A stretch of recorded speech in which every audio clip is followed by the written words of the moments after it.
Linda. Hey, Greg, nice to see you. Hey, hey. I have a couple of, I guess I might call them esoteric questions here. Ooh, I love that. Okay, good. All right. So the first one has to do with the medulla. Okay. Whether or not, is there a relationship somehow between the medulla and the antecorona? And I'm the reason, Um, okay, eh, I mean, it has an influence, but the Antakarana, like a lot of times we'll call it the spiritual cord, but the Antakarana is actually the three little cords that are associated with the seeds, and it's the like the cord, the part that's moving up, right, right? right. And so I mean, it has its impact, but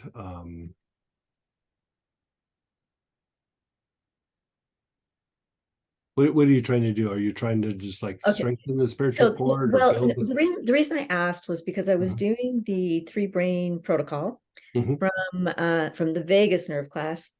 And as I was doing the medulla thing in the second part, it was like suddenly there was a sense of something much brighter and more intense Yeah, going on. And the little bell went off. And I thought, I wonder if yeah. there's an interplay here.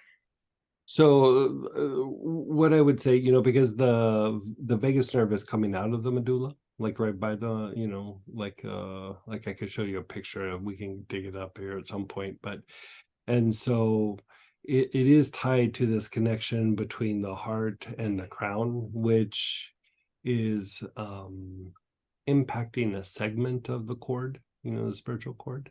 Uh-huh. And it's part of how the energy does move up, Mhm. from the heart up to the crown. And so the more stimulation of that, um, like the stronger it gets. And there's different levels and there's different ways of stimulating it.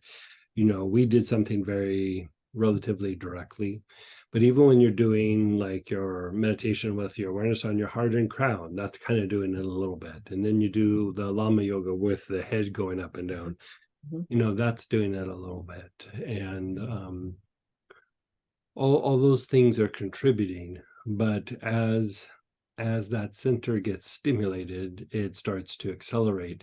But one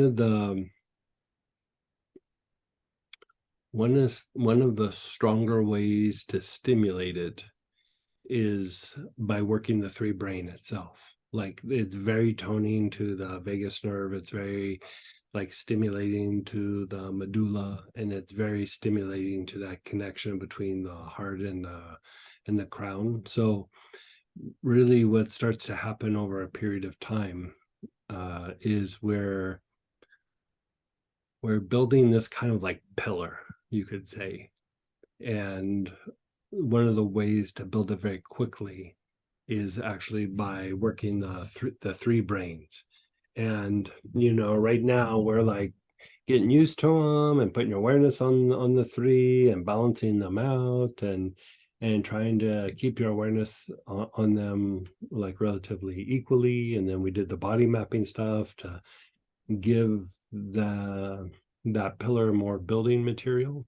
Mhm. And at some point we'll be doing a thing, and I mean, I can guide you through a part of it right now without an oil. But basically you start at the sex chakra, you inhale several times, inhale, exhale, then you go to the solar plexus. So now you're working it in a specific order, and then eventually to the brain, but the brain then slowly turns into the forehead, back head. Like, so at first you're doing the brain, but Mhm. then after a little bit it becomes forehead, back Mhm. head. And as you kind of do that, then you can kind of do your thing where you harmonize the three, but at some point they start aligning on their own, and you really almost stop thinking about like, oh, I have to balance these three out, because they're balanced enough to where you can move on, if you know what I mean. Mhm. Like, and when that starts to happen, the kind of light that comes in becomes much more substantial. And then there's a process where you basically kind of bring tremendous light to each one of the centers, but you're doing it to generate, like, because the light is activity, it's motion, it's why we call it active clairvoyance.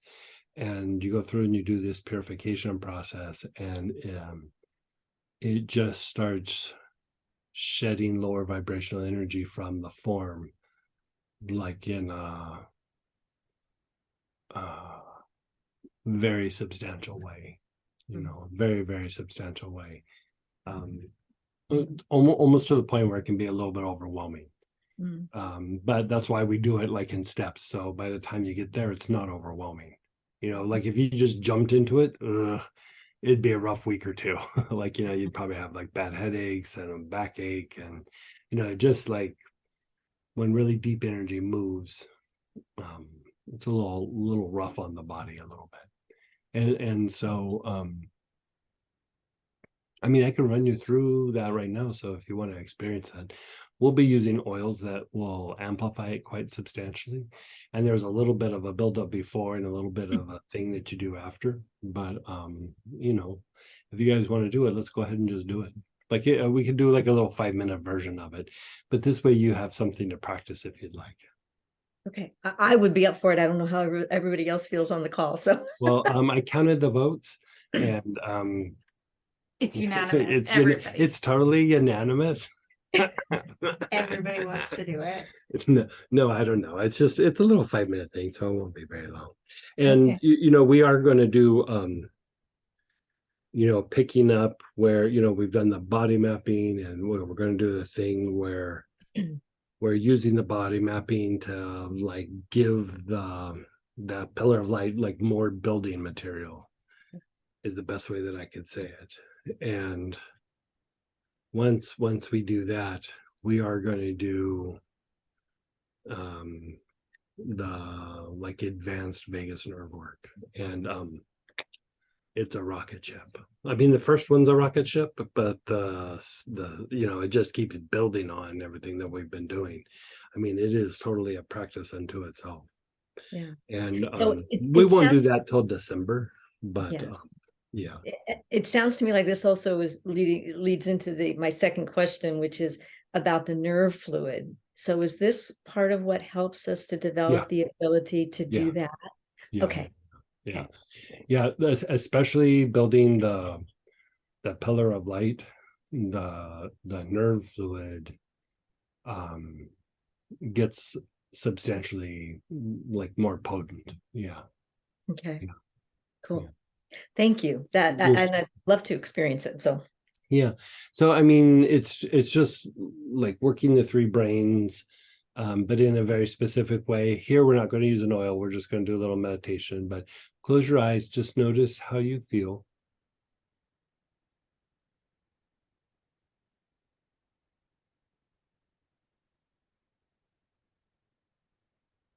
Okay, and then your awareness is on the sex chakra where the sex organs are, and just take long, slow, deep breaths in through the nose, out through the mouth.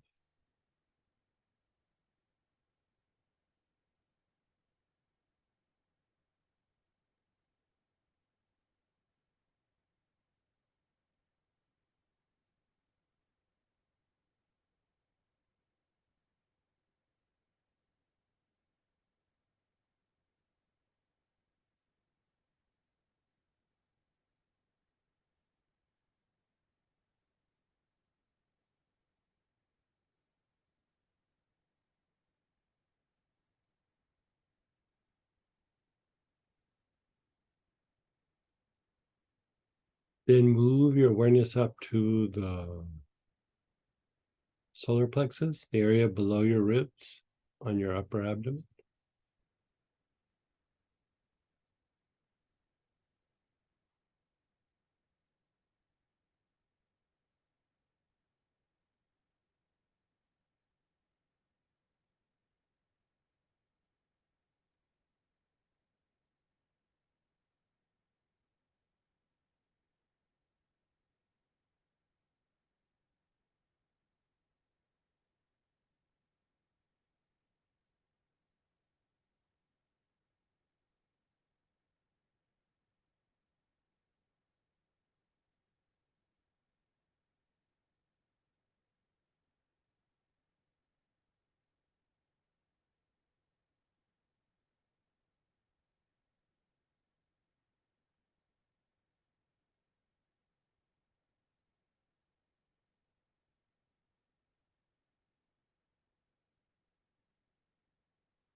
And now move your awareness up to the brain.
Your awareness is still on your brain.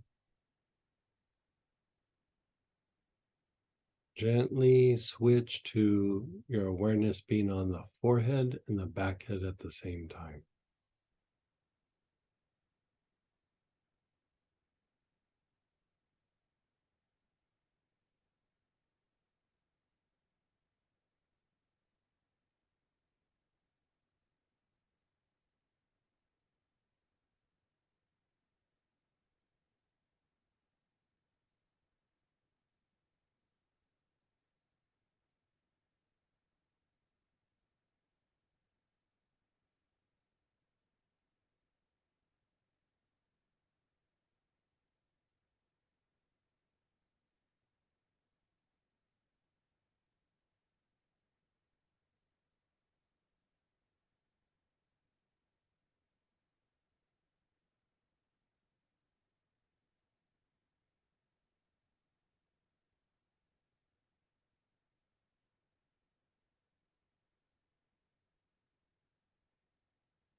And then let's just do like maybe 7 or 10 of the Lama Yoga breaths. So chin down, inhale through your nose, raising your head up.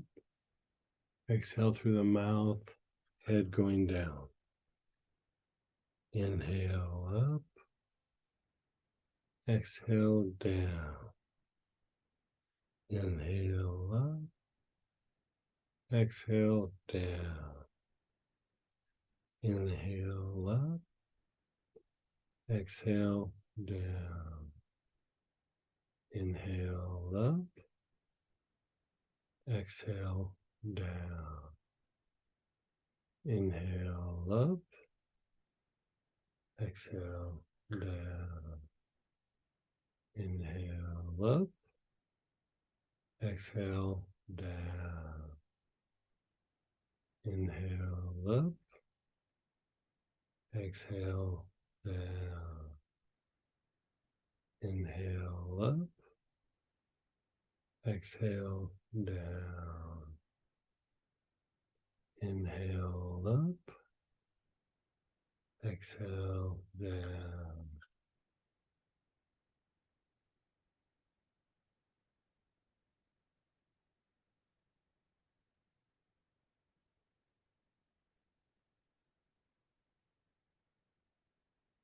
Just be still.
Just be still. Just let it incubate.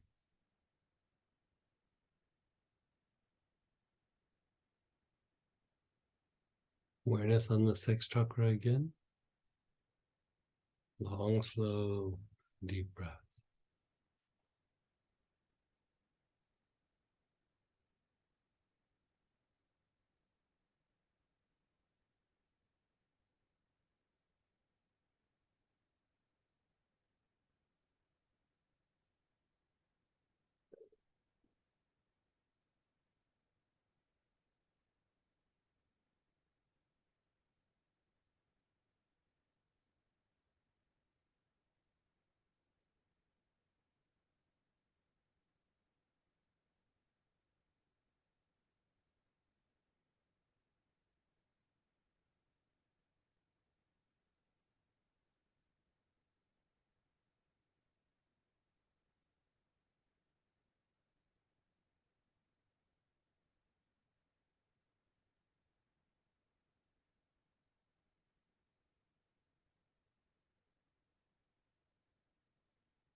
Move your awareness up to the solar plexus, below your ribs.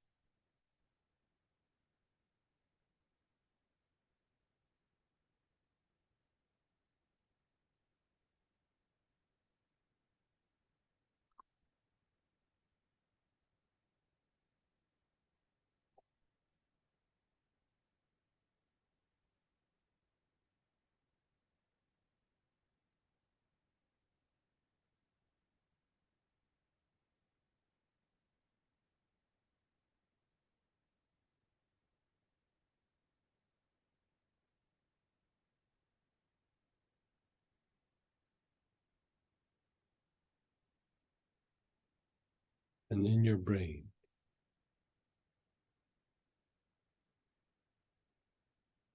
your awareness is on the brain.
Then switch to your forehead and back head.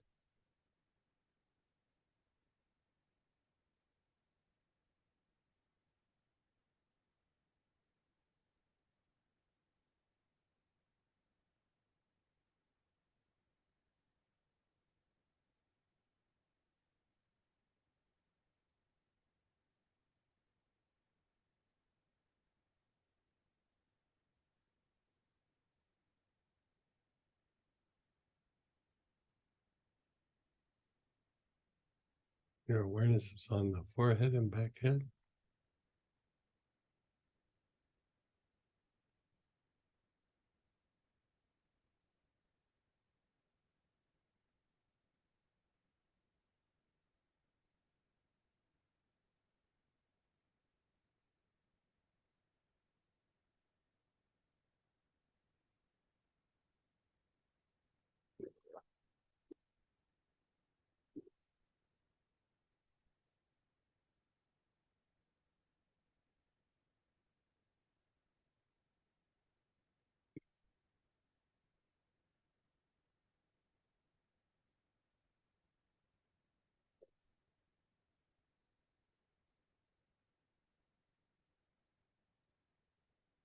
Let it all go for a moment.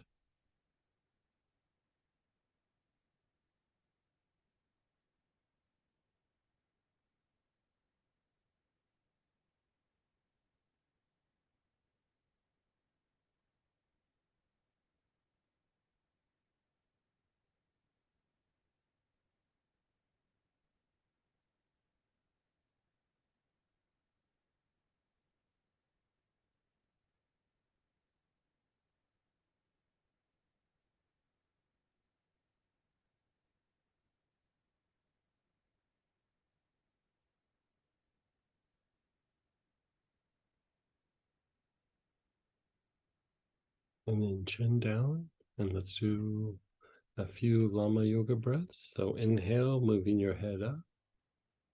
Exhale, down. Inhale up. Exhale, down. Inhale up.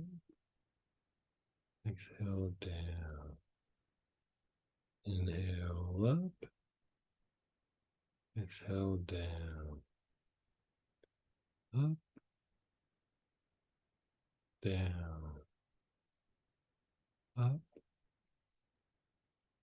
down. Up,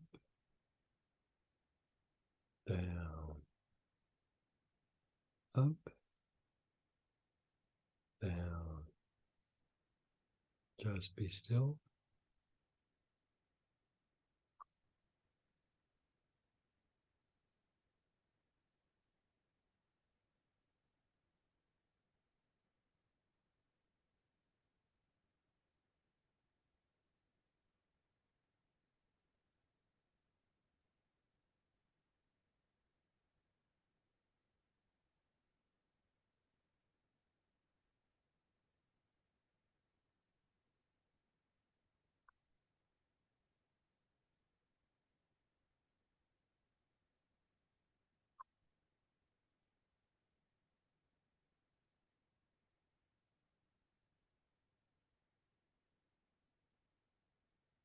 Yeah, we don't have the building material that's from the what do we call it? The body wisdom, the wisdom of the body, or body wisdom, body's wisdom.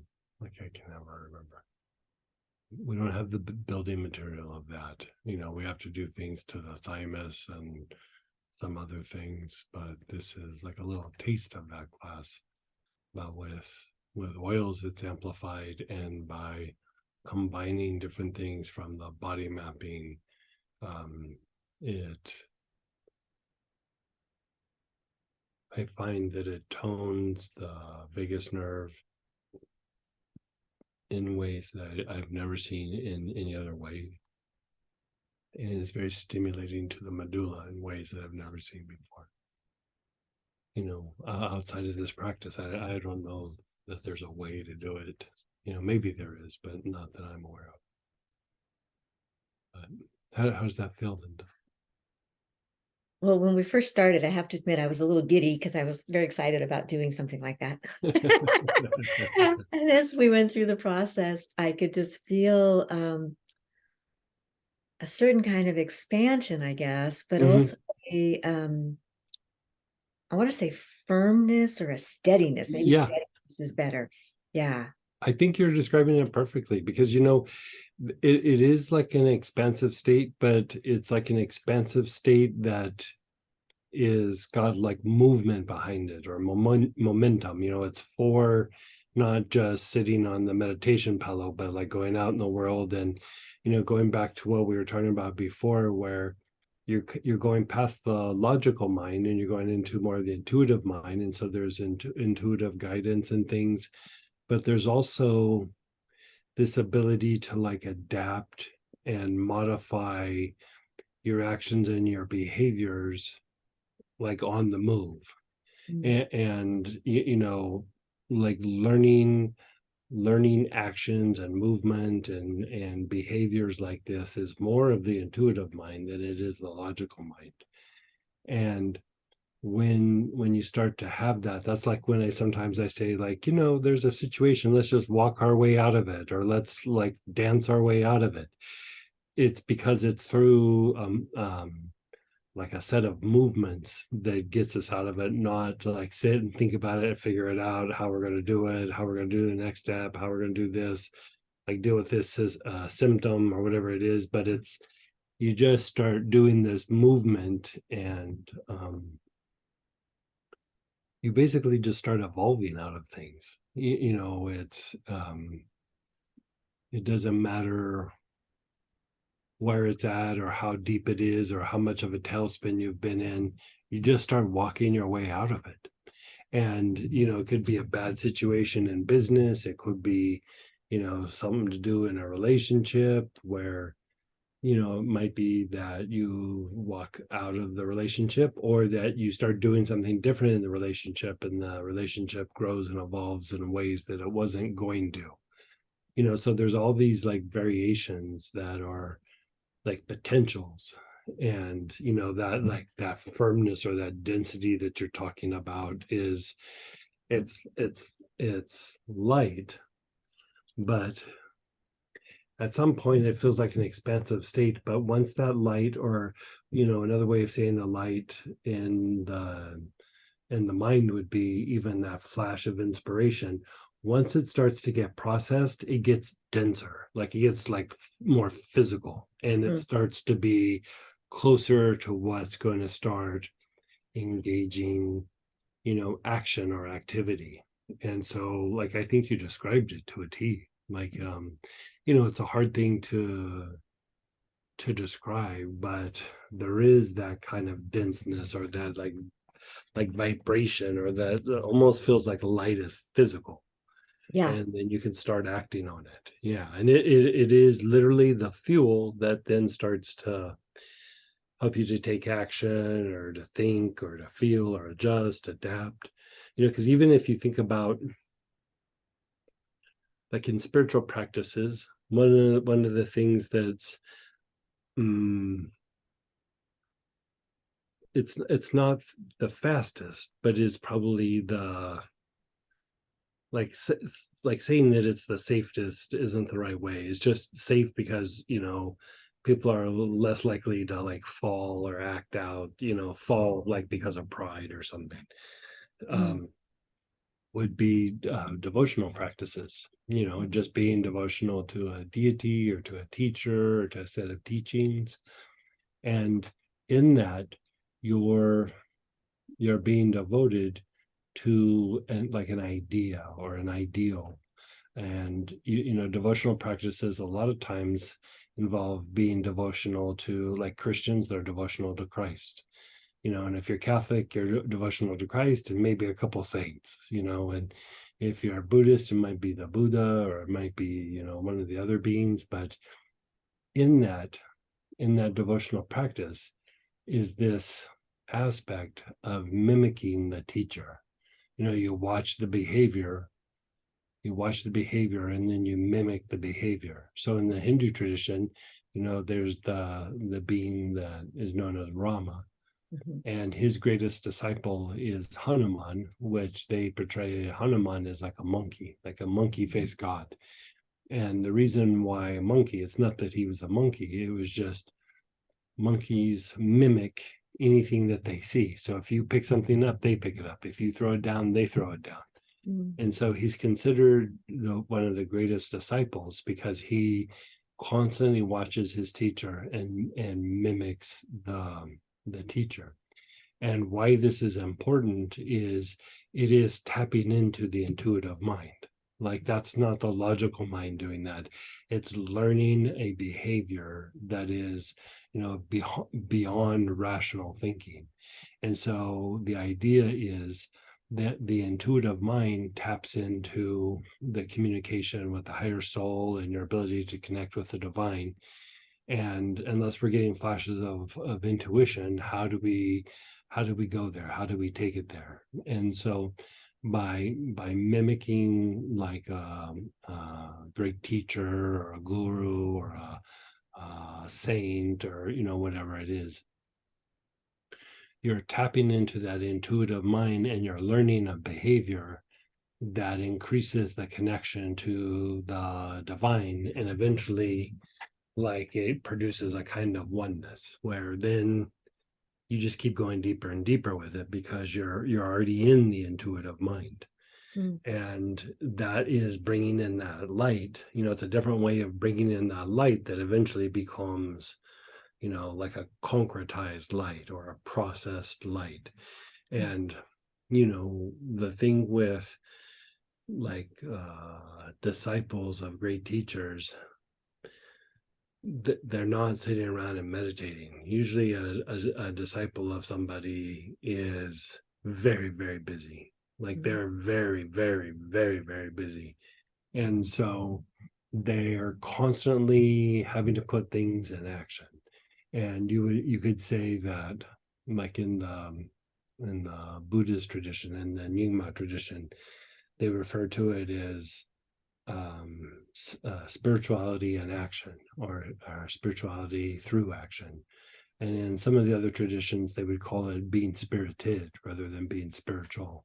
Mhm. And even if you look at Christians with the disciples around Christ, they weren't all just sitting around meditating. They all had their action items and their list of to-dos and had to go out there and start, taking care of business. Right. And it's one thing to experience the light, but then to take the light and be able to start directing it in different parts of your life, that's a whole nother level, like a whole nother level. And it's the thing that refines us and evolves us the most.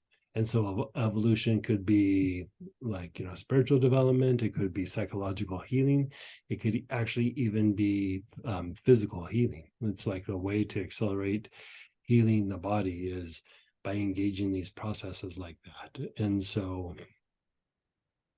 yeah, I mean, we could keep going on and on about it. I could go on tangents for a while, but it would accelerate healing on whatever level you're trying to heal. Mm-hmm. Mm-hmm. Yeah. So that's why, like, like for so long, I was so excited about, like, we're getting close to these classes that I want to teach so bad. Like, this is why is like, for me, I feel that they're game changers. Mm. They're just such a game changer. Well, thank you for bringing them to us. We really appreciate it deeply. Yeah, I'm glad you're enjoying. Very much. I mean, look at you perceiving all of that, like, Mm-hmm. that it's getting denser and there was a lot of movement that, like when we did the forehead and back head, I felt like energy was pouring out both of those and kind of like this like circular thing coming out. And then so much activity in the back head area during that quiet time before we did the Lama yoga. And then everything was just, it was very interesting. I mean, it's really hard to describe, right? Because there was lots of movement, but very steady, very. You're right. Yeah. I think you're describing it perfectly. Okay. Yeah. Great. Well, thank you. Thank you. You're so welcome.